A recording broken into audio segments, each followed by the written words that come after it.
Morning students, welcome in TSN Senior Secondary School, and today we will read the chapter 6 mythological creature। इसका first part हमने कल पढ़ लिया था और उसमें हमने यही पढ़ा था कि अलग अलग तरीके के जीव जंतु होते हैं, जिसमें हमने ड्रैगन के बारे में पढ़ा था और हम पढ़ रहे थे बासलिक के बारे में। ठीक है, तो बासलिक के बारे में एक बार हम वापस से थोड़ा सा रिवाइज कर लेते हैं। Basilic, common name for a genus of lizard of the helmeted of the casque-headed iguana family। तो basilic जो है वो क्या है, एक लिजर्ड की प्रजाति है, रेंगने वाली प्रजाति है और इग्वाना फैमिली से है। The word basilisk means little king. The basilisk is said to be the king of the serpents. Basilisk का मतलब ये होता है एक छोटा राजा, और जो बासिलिक होता है उसका वो सांपों का राजा होता है। It live in a Libyan desert and was considered to be very wicked. Some people say that the basilic was probably created after people heard stories of the king cobra of the India। जब कुछ लोगों का कहना है कि जब उन्होंने king cobra के बारे में जब सुना तो बासलिक जो था वो सामने आया, यानी कि किंग कोबरा का जैसा ही है basilisk. Basilisk could not only kill from their poisonous bites but also from the breath or even with the glance from its evil eyes. Basilisk जो है वो केवल अपने जहरीले दांतों के द्वारा ही नहीं काटता है, बल्कि उसकी जो सांसें हैं उसमें से आग निकलती है और उसकी सांसें भी खतरनाक होती है। प्लस उसकी जो आइज़ है उसको भी यदि कोई देख ले तो उसमें भी उसको देखकर भी कोई मर जाता है। यानी कि बासलिक जो है उसका काटना तो जहरीला होता ही है, साथ के साथ उसकी जो आइज़ है ना बच्चों, तो उसकी आइज़ में भी कुछ ऐसा होता है यदि वो किसी को देख ले तो उसका मतलब उसमें पॉइजन चला जाता है, तो वो उससे डेथ हो सकती है। इसके अलावा उसकी जो ब्रीथ है, वो सांस लेता है तो उसमें से भी बहुत ही जहरीली वायु निकलती है। Plants wilted whenever they pass by the basilisk was the field with so much poisonous. और जब बासिलिक जो है प्लांट के पास में से गुजरता है तो वो भी मुरझा जाते हैं, क्योंकि उसके अंदर बहुत ज़्यादा जहर होता है।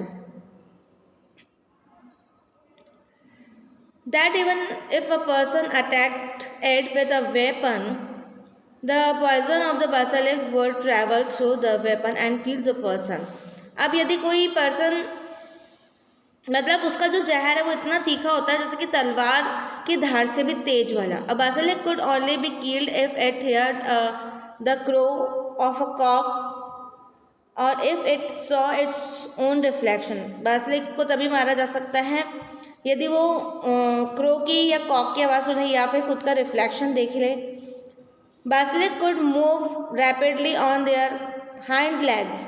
और जो बासिलिक होता है उसके जो पैर वो छुपे हुए होते हैं। In fact they were known for crossing still water in nearly upright position. The surprising ability has led to the widespread belief that the basilic are able to walk on water। तो वो जो बासलिक के जो लेग्स होते हैं वो उसको पानी के अंदर जैसे कि हम लोग स्विमिंग करते हैं ना उस तरीके से मूव करने देते हैं। तो ये सबसे सरप्राइजिंग थिंग है। In fact the height foot providing the forward and upward thus that any given movement and an inch or move upward water. तो ये भी कहने का मतलब यही है कि वो जो पैर होते हैं उससे वो पानी में फॉरवर्ड और अपवर्ड जा सकता है, आगे पीछे अपने पैरों को कर सकता है। बासिलिक ग्रो टू अबाउट 70 सेंटीमीटर्स। बासिलिक जो है वो 70 सेंटीमीटर्स तक ग्रो कर सकता है। Most of the length being in the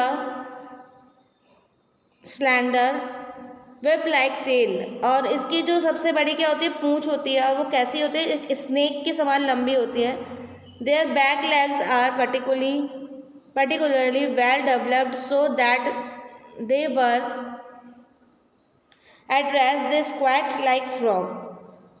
और उनके जो बैक लेग्स हैं वो छिपे हुए होते हैं और उसकी जो बैक होती है यानी कि जो कमर होती है वो फ्रॉग की जैसे होती है और अपने लेग्स से थोड़ा वो रेस्ट भी कर लेता है। तो ये बासिलिक जो है इसका ये यहाँ पे देखो फोटो दे रखा है। तो जिस तरह से राजा का मुकुट होता है उसी तरह से इसके सर पे भी इसी तरीके से बना हुआ है। फिर इसके जो कुछ फैदर्स हैं, थे, बड़े बड़े चमगादड़ के तरह इसके फैदर्स हैं, और इसके जो देखो ये जो इसके पंजे हैं वो शेर की तरह पंजे हैं, और प्लस इसकी जो पूंछ है वो इतनी लंबी है, ऐसे लग रहा है जैसे कि कोई सांप हो, ठीक है। और इसके हिडन लेग्स यानी कि छिपे हुए इसके पैर होते हैं जो कि इसको पानी के अंदर तैरने में भी मदद करते हैं, और उसको मूवमेंट करने में अपवर्ड और डाउनवर्ड मूवमेंट करने में भी मदद करते हैं। और ये जो बासलिक होता है वो बहुत ही पॉइजनस होता है। इसका पॉइजन न केवल इसके मुंह में होता है बल्कि इसकी आइज़ में भी होता है इसका पॉइजन, और इसका जो पॉइजन होता है वो इसकी ब्रीथ में भी होता है। तो सबसे ज़्यादा तेज वाला जो जहर होता है वो इसके अंदर होता है, यानी कि तलवार की धार से भी ज़्यादा तेज इसका जहर बताया गया है।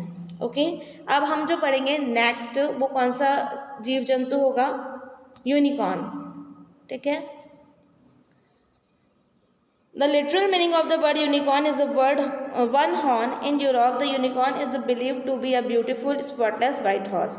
तो जो यूनिकॉर्न है उसका जो मीनिंग है वो है वन हॉर्न, यानी कि एक सींग वाला जानवर। In Europe the unicorn is believe to be beautiful and spotless white horse. और यूरोप के अंदर जो यूनिकॉर्न को क्या माना जाता था, एक सफ़ेद घोड़ा जिसके ऊपर बिल्कुल भी एक भी दाग नहीं है, एक बहुत ही प्यारा सा वाइट कलर का हॉर्स जिसके ऊपर एक भी दाग नहीं है पर उसके सर पर एक सींग निकला हुआ है, उसको कहा जाता था यूरोप में unicorn. With a single horn particularly from its the forehead, जिसके फॉरहेड पर एक सींग निकला हुआ है उसको यूरोप में क्या कहा जाता था, यूनिकॉर्न। और ये यूनिकॉर्न कौन था, एक वाइट कलर का हॉर्स था जो कि बिल्कुल स्पॉटलेस था, right. It is believe that this horn has magical properties. अब यूरोप में ये माना जाता था कि ये जो हॉर्स है जैसे कि यूनिकॉर्न कहा जाता है, इसके अंदर बहुत सारी जादुई शक्तियाँ हैं। मैजिकल प्रॉपर्टीज़ मतलब कि जादुई शक्तियाँ हैं। It was said that if the horn of the unicorn was ground into dust it could be use as a medicine for many disease. ये कहा जाता है कि यूनिकॉर्न के हॉर्न पे जो भी डस्ट लग जाती है उसको हम कई तरीके की मेडिसिन के यूज़ में भी ले सकते हैं। People also believe that a cup made of a unicorn horse was so powerful that it would change the color if a poisonous drink was served in it. Unicorn से जो cup बनाया जाता है उसके अंदर यदि कोई ऐसी ड्रिंक हो जिसके अंदर पॉइजन हो तो वो बता देता है कि इसके अंदर पॉइजन है, क्योंकि वो उसका कलर चेंज कर देता है, राइट। कि जो यूनिकॉर्न है उसके सींग के द्वारा जो कप बनाया जाता है और उसके अंदर यदि हम किसी को पॉइजन सर्व करते हैं तो वो कप उसका कलर चेंज कर देता है और बता देता है कि इसके अंदर पॉइजन है। In Japan a creature similar to the unicorn was called the kirin. Japan के अंदर जो यूनिकॉर्न के समान एक जंतु था उसको किरिन कहा जाता है। क्या कहा जाता है, किरिन। यूनिकॉर्न एक हॉर्स था और उसी तरह का समान एक जानवर था, एनिमल था जिसका नाम क्या रखा गया, किरिन। The kirin was said to have the wings and could fly. और किरिन के तो क्या थे, पंख भी थे। यूनिकॉर्न के फेदर्स नहीं थे लेकिन किरिन के तो फेदर्स भी थे जिससे कि वो उड़ सकता था। If a good person saw Kiren it was considers a very good woman. यदि किरिन को यदि कोई आदमी देख लेता था तो वो उसके लिए बहुत शुभ हो जाता था। And when it saw an evil person it would gore him and her with his horn. और यदि कोई बुरा आदमी उसे देख लेता था तो उसके साथ में बुरा होता था। यानी कि जो जापान है उसमें किरिन जो कि हमारे एक वाइट कलर का स्पॉटलेस हॉर्स था, किसकी तरह, यूनिकॉर्न की तरह, जिसके कि फॉरहेड के ऊपर एक हॉर्न लगा हुआ था। तो उसको जापान में बहुत ही शुभ माना जाता था और ये माना जाता था कि वो एक मतलब यदि कोई अच्छा आदमी उसको देखता था तो बहुत ही उसके साथ में अच्छा ही होता था, और कोई बुरा आदमी उसे देखता तो उस बुरे आदमी के साथ में बुरा होता था, ठीक है। तो इसको एक अच्छाई का प्रतीक माना जाता था। तो ये हमने पढ़ा यूनिकॉर्न। यूनिकॉर्न यूरोप में था जिसका वन हॉर्न था और वाइट कलर का हॉर्स था और वो स्पॉटलेस था, राइट। और यूनिकॉर्न की एक फॉर्म जो कि जापान में पाई जाती है उसको किरिन कहा जाता है, जिसमें कि उसके फेदर्स भी है, यानी कि एक घोड़ा सफ़ेद जो कि उड़ भी सकता है और बहुत ही शुभ माना जाता था। अब हम जो नेक्स्ट पढ़ेंगे वो है the phoenix. The phoenix was the name given to the bird that never dead. Phoenix उस बर्ड का नाम था जो कभी भी नहीं मरता है या जैसे कि अमर कहा जाता है। It was considered as a holy bird in the countries from Arabia to China. अब जो the phoenix है, the phoenix was the name given to the bird that never died. Phoenix एक ऐसे बर्ड का नाम है जो कि अमर माना जाता है और उसे एक हॉली बर्ड, पवित्र बर्ड माना जाता है, जो कि अरेबिया से चाइना तक पाया जाता है। ठीक है, फोनिक्स क्या है? एक बर्ड है। ठीक है, जो कि आपको ये पिकॉक के जैसा जो बर्ड दिख रहा है वो क्या है? फोनिक्स है।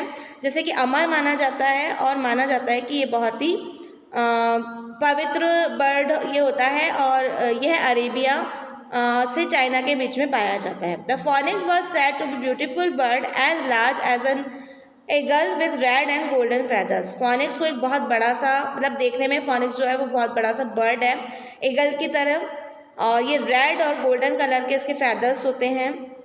ठीक है, फोनिक्स क्या है? एक बहुत बड़ा सा बर्ड है और वो किसकी तरह दिखता है? एगल की तरह, और उसके जो फेदर्स होते हैं वो रेड एंड गोल्डन कलर के होते हैं।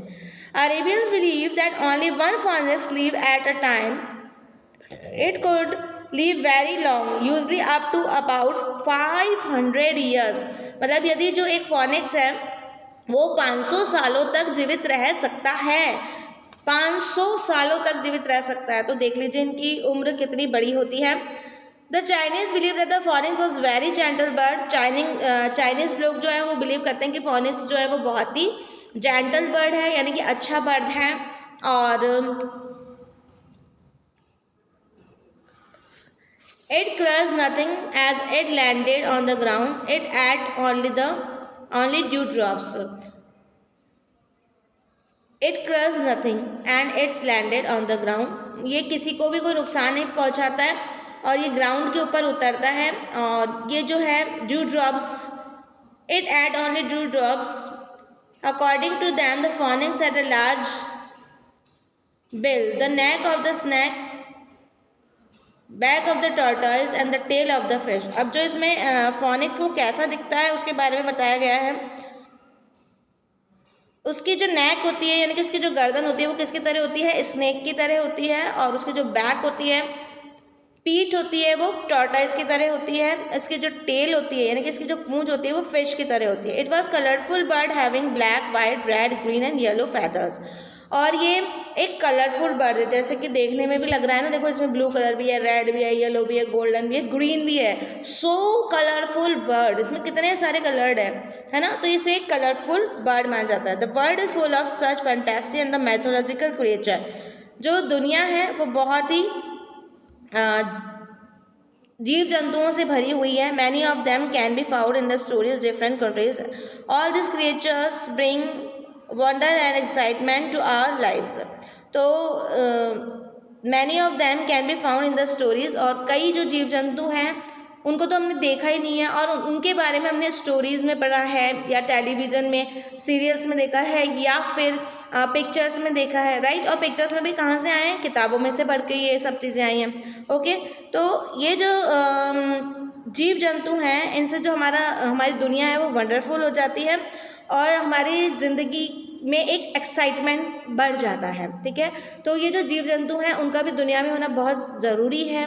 ठीक है, क्यों है? क्योंकि ये दुनिया की खूबसूरती को बढ़ाते हैं और दुनिया में जीवन लेकर आते हैं, एक एक्साइटमेंट बढ़ जाता है, राइट। तो हमने देखा इस चैप्टर में, हमने क्या देखा कि कई तरह के जीव जंतुओं के बारे में पढ़ा। तो कई तो बहुत ही अच्छे जीव जंतु माने जाते हैं, पवित्र माने जाते हैं, शुभ माने जाते हैं, लेकिन कई जो जीव जंतु हैं वो बहुत ही राक्षस प्रवृत्ति के माने जाते हैं जो कि सर्वनाश कर देते हैं। इस चैप्टर में हमने किस किस के बारे में पढ़ा? ड्रैगन के बारे में पढ़ा, बेसिलिक के बारे में पढ़ा, और किसके बारे में? यूनिकॉर्न के बारे में पढ़ा, कीरिंग के बारे में पढ़ा, द फोनिक्स के बारे में पढ़ा। तो ये सभी जो जीव जंतु हैं उनके बारे में आपको बहुत अच्छे से समझा दिया है। चैप्टर थोड़ा हार्ड है तो प्लीज़ उसको एक बार रीडिंग करें। नहीं ये समझ में आता है, इस वीडियो को दोबारा देखें, तिबारा देखें, पर यह है कि चैप्टर को अच्छी तरीके से समझें, उसके बाद इसकी जो एक्सरसाइज है वो करें, और इसकी जो बैक एक्सरसाइज है, हार्ड वर्ड्स हैं, वो सब मैंने PDF में दिए हैं। हार्ड वर्ड्स का मैंने जो इंग्लिश मीनिंग तो दिया ही है, साथ में हिंदी मीनिंग भी दिया है। तो प्लीज़ बच्चों अच्छे से इसको पढ़ना और उसे उतनी ही अच्छी तरीके से उसका वर्क भी करना। So do your work properly, neat and clean and on the time. So now your chapter is complete and it has 2 part. 1 part कल कंप्लीट कर लिया था, 2nd पार्ट आज हमने कंप्लीट कर लिया है और अब आपको इसका वर्क करना है। So thank you so much.